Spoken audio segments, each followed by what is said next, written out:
बड़े बुजुर्ग एक बात कहा करते थे, वो अमूमन हम सब लोगों को पता है और हम सब लोगों ने वो सुनी भी होगी कि जब तक इंसान के जिस्म में रूह है तो वो ज़िंदा है। जब तक इंसान ज़िंदा रहता है तो उसके लिए जो उसकी मिट्टी है वो बहुत इंपॉर्टेंट रोल प्ले करती है। उसको ये डिसाइड करवाती है कि उसका फ्यूचर क्या है, उसका मुल्क कौन सा है, उसका देश कौन सा है, उसको कहाँ तक रुकना है, कहाँ तक जाना है। तो ये सारी चीज़ों का जो फैक्टर है वो आके ज़मीन पे ख़त्म होता है, क्योंकि आदमी घर भी बनाता है तो वो भी ज़मीन पे बनाता है। नमस्कार, मैं हूँ रामेश नकवी और आज हम हैं पंजाब के अटारी इलाके में, जो कि हिंदुस्तान का आखिरी गांव है। तो ये जो गाड़ी है हमारी, ये इस वक्त हम जा रहे हैं पंजाब के उस इलाके में जो कि अटारी एरिया है अमृतसर का। और जिस सड़क पे हम हैं ये उस कटीली तारों की तरफ जा रही है जहाँ से हमारे देश की जो बाउंड्री है वो ख़त्म हो जाती है और दूसरा मुल्क शुरू हो जाता है। तो आज हम आपको उस बॉर्डर पे लेके जाने वाले हैं, वो चीज़ें बताने वाले हैं जो कि शायद ही अभी तक किसी ने दिखाई होंगी। और सबसे बड़ी बात यह है कि जैसे जैसे हम इस बॉर्डर की तरफ बढ़ रहे हैं, चीज़ें हमारे सामने वैसी वैसी खुल के भी सामने आ रही हैं। हमें ये भी देखने को मिल रहा है कि बीएसएफ की तैनाती कितनी है, क्योंकि अगर देखा जाए जिस इलाके से मैं गुज़र रहा हूँ अभी, तो उस इलाके में अमूमन आम सिविलियंस का आना जो है वो अलाउड नहीं है, क्योंकि सेंसिटिव एरिया है, क्योंकि पंजाब का एक सेंसिटिव एरिया के इलाके में हम इस वक्त हैं। और ठंड बेतहाशा है। ठंड की वजह से भी लोग जो हैं, गाँव में भी वैसे भी लोग जो हैं वो नहीं निकल रहे, क्योंकि ठंड की वजह से ना पानी दिया जा रहा है फसलों को। तो लोग भी हमें कम यहाँ पे नज़र आ रहे हैं। लेकिन जैसे जैसे हम आगे बढ़ेंगे वैसे वैसे हमें जो बीएसएफ के जवान हैं वो मिलना शुरू हो जाएंगे। बाबा जी बहुत शुक्रिया जी, ਤੁਹਾਡਾ मेहरबानी। तो वैसे वैसे जो है हम इसमें आगे बढ़ते जाएंगे और आपको दिखाएंगे कि जो बॉर्डर का जो एरिया है वो किस तरीके से है और कैसे लोग यहाँ पे रहते हैं, और बीएसएफ के जवान जो हैं कैसे हमारे देश की सुरक्षा करते हैं, कैसे जो हमारे देश के किसान हैं वो उन कटीली तारों को पार करके वहाँ पे खेती करने जाते हैं। तो मेरे साथ बने रहिए और चलते हैं बॉर्डर की तरफ।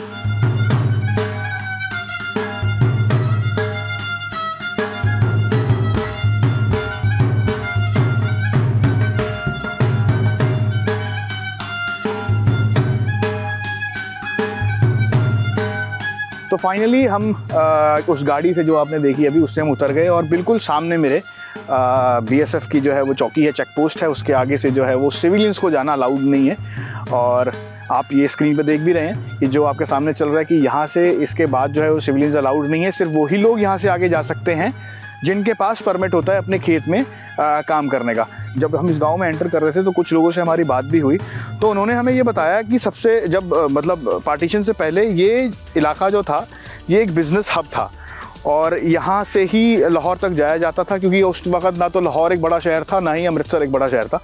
हमारे साथ एक इसी गाँव के पुराने साहब भी हैं। भाई सत श्री अकाल, की हाल है जी ਤੁਹਾਡਾ? की नाम है जी ਤੁਹਾਡਾ?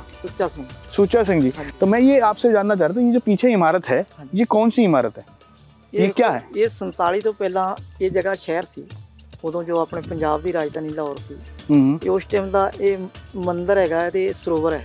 तो ये मंदिर किसका है? ये शिव मंदिर है। ये शिव मंदिर है। अच्छा, ये आपको बता दूं कि ये जो इलाका है, जो आखिरी बिल्कुल गाँव है ये अटारी वाला, इसका नाम है मोरा, पुल मोरा कहलाता है ना ये। तो यहाँ पे ये कहा जाता है कि जो हिस्ट्री है कि यहाँ से एक पुल गुजरता है जो कि आज प्रेजेंट दौर में वो पाकिस्तान में है। नहीं अपने बने ही। अच्छा, हमारी तरफ ही है। इधर ही। अच्छा, उसकी क्या हिस्ट्री है? ये तो ऐसे ना, जिस तरह अपनी एक कनाल जाती थी पाकिस्तान, लाहौर शालीमार बाग जैसा पानी जाता है। इनका कहना ये था, ये पंजाबी में मुझे ये बता रहे थे कि ये जो इलाका है इसको मोरा के इलाके के नाम से भी जाना जाता है और पुल कंजरी के नाम से भी जाना जाता है। तो इसका इतिहास ये है कि जब महाराजा रंजीत सिंह का दौर था पंजाब में, तो उस वक्त महाराजा रंजीत सिंह जो थे वो इस तरफ, जो आप मेरे पीछे इमारत देख रहे हैं, जो आप अभी विजुअल्स में देख रहे होंगे, तो यहाँ पे वो आते थे और यहाँ पे अपना दरबार भी लगाते थे। सरदार जी यही बात है ना, यहाँ पे अपना दरबार लगाते थे और यहाँ पे उनके मनोरंजन के लिए कुछ जो डांसर्स थी वो आती थी और उसमें से एक का नाम था मोरा। तो वो जब मोरा यहाँ पे आई तो उसके पैर में जो जूती थी वो चांदी की थी और वो किसी सूरत वो नहर में गिर गई, क्योंकि यहाँ से ये छोटी सी नहर आप देख रहे हैं, ये पहले नहर बहुत बड़ी होती थी और ये नहर में उसकी जूती गिर गई थी, और जिसकी वजह से उसने महाराजा रणजीत सिंह से ये शिकायत की कि मतलब मेरी जूती गिर गई है और इस वजह से मैं जो हूँ आज वो डांस नहीं कर पाऊँगी। तो इस वजह से ये पुल कंजरी बना, मतलब क्योंकि डांसर के नाम पे था तो इसका नाम, खैर ये पुल कंजरी के नाम से भी जाना जाता है, पुल खालसा के नाम से भी जाना जाता है और ये पुल मोरा के नाम से भी जाना जाता है। तो एक छोटी सी ये खूबसूरत हिस्ट्री है यहाँ की।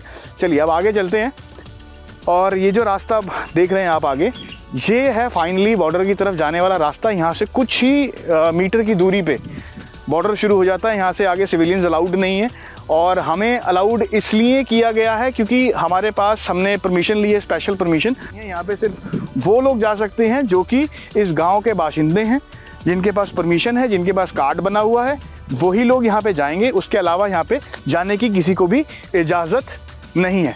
तो चलिए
जो ये फसलें हैं, जो ये बॉर्डर पे जो फसलें उगाई जाती हैं, चाहे वो इस तरफ या तारों के उस तरफ, वो इतने अपने जो नीज़ हैं, जो घुटने हैं, उनसे नीचे ही उगाने की इजाज़त है, क्योंकि इसमें जो ऑब्जर्वेशन है उसमें प्रॉब्लम होती है। क्योंकि देखा जाए तो फसलों में पानी भी दिया जाता है तो उसकी भाप भी उठती है, तो अगर फसलें थोड़ी लंबी होती हैं तो जो भाप का पानी है तो वो जो है वो ऑब्जर्वेशन में दिक्कत पैदा करता है। तो जो बॉर्डर पे जो किसान जो अपनी खेती करते हैं उनके लिए सबसे बड़ी दिक्कत ये भी है कि वो अपनी जो फसलें हैं वो उतनी ही हाइट पे रखें, ताकि जो बीएसएफ के जवान हैं उन्हें ऑब्ज़र्व करने के लिए, क्योंकि जो पाकिस्तान की तरफ से जो गतिविधियाँ होती हैं उनके ऊपर वो कड़ी निगरानी।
मतलब इनके कहने का मतलब ये है कि अगर हमें ज़मीनों पे अपने जुताई करनी है कंबाइन से या फिर ट्रैक्टर अगर लेके जाना होता है तो वो भी एक पर्टिकुलर टाइम है जिस पे आप लेके जा सकते हैं। हाँ जी, जो सच वो तो चलो जो खेती करनी तो घंटा अद्धा घंटा लेट ही हो जाता, कोई बात नहीं डी।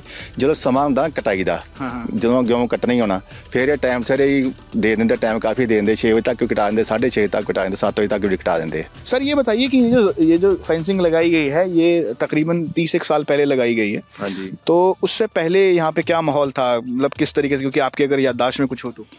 पहले सारे ऐसे दुनिया चले जाते ही, इतों पर्ची कटवा ली थी। तो पहले तो उन्हें छोटे होंगे हजे तो उसके बाद तार लग गई, तार लगन के बाद फिर तुहानूं पता ही जो सिस्टम बदलता गया, इत्थे सारे सिस्टम बदलते गए, गेट लग गए, पर्चियां बना के अंदर जान डे पे, फिर ना आई कार्ड दे दिते, आई कार्ड विखा उत्थे एंट्री करवा के दे के अंगूठा ला के तुहानूं मशीन देखी तुसीं उत्थे भी लाउणा, रजिस्टर ते भी साइन करने ते पार चल जाइदा। मुश्किल तो बस इन्नी की आ, बाकी चलो तुहानूं पता बार्डर ते बार्डर ही है ना। फिर कदे सर मतलब उधरले किसान नाल गल हुंदी तुहाडी, मतलब कभी आप गए हो वहाँ पे और आपकी बातचीत हुई? सर देखो किसी टाइम तो इतनी लाग हो जिन्ना कि जिन्ना कि सारा कोई ला लो तुसीं 35-40 फुट का फासला रह जाता, 30 फुट का ला लो इन्ना का, पर उस गल मतलब नाल गार्ड हुंदी, फिर गलबात की करांगे असीं उन्हां नाल। जे गलबात कर ली तो फिर इन्हां शक दे घेरे जा आना कि की कर रहा है की नहीं कर रहे। अच्छा, मतलब ये भी परेशानी का एक सबब है। बाकी गलबात नहीं कोई करी जी, उन्होंने गलबात नहीं कर सकते। नहीं जी। तो जैसा कि आप इस वक्त देख रहे हैं कि मैं एक बंकर में हूं और ये वो बंकर है जहां 1970-65 में जो जंग हुई थी, तो यहाँ पे हमारे फौजी भाइयों ने दुश्मन पर इस जगह से हमला किया था। कि ये थोड़ी सी बॉर्डर से थोड़ा सा पीछे है, क्योंकि उस वक्त जो पाकिस्तानी रेंजर्स थे और पाकिस्तानी आर्मी थी उनके कई जवान जो थे वो थोड़ा सा आगे आ गए थे। तो ये वो जगह है जहाँ से उनको रोका गया था आगे शहर में आने के लिए। तो ये भी एक इम्पॉर्टेंट जगह है, ये भी एक हिस्ट्री का पार्ट है जो कि इस वक्त आपकी टीवी स्क्रीन पे है। और मैं अब आपको इसको बंकर को बाहर से दिखाने की भी कोशिश करता हूँ। तो यहाँ पे कई ऐसी चीज़ें हैं जो मैं आपको वर्बली बता रहा हूँ कि यहाँ पे कुछ ड्रॉज रखी हुई हैं, यहाँ पे कुछ शेल्फ्स बने हुए हैं, तो जहाँ पे जो असला बारूद है वो यहाँ पे रखा जाता था। और यहाँ पे गन रखने की भी स्पेशली एक ये जगह जो है ये मुकर्रर की गई है और यहाँ से जो है वो एम किया जाता था दुश्मनों पे। और बायनोकुलर का भी यहाँ पे एक सिस्टम लगाया गया है, यहाँ पे तारे वगैरह भी हैं, लेकिन वो इस वक्त ऑपरेशनल नहीं है क्योंकि ये क्योंकि 1.5 किलोमीटर पहले है ये।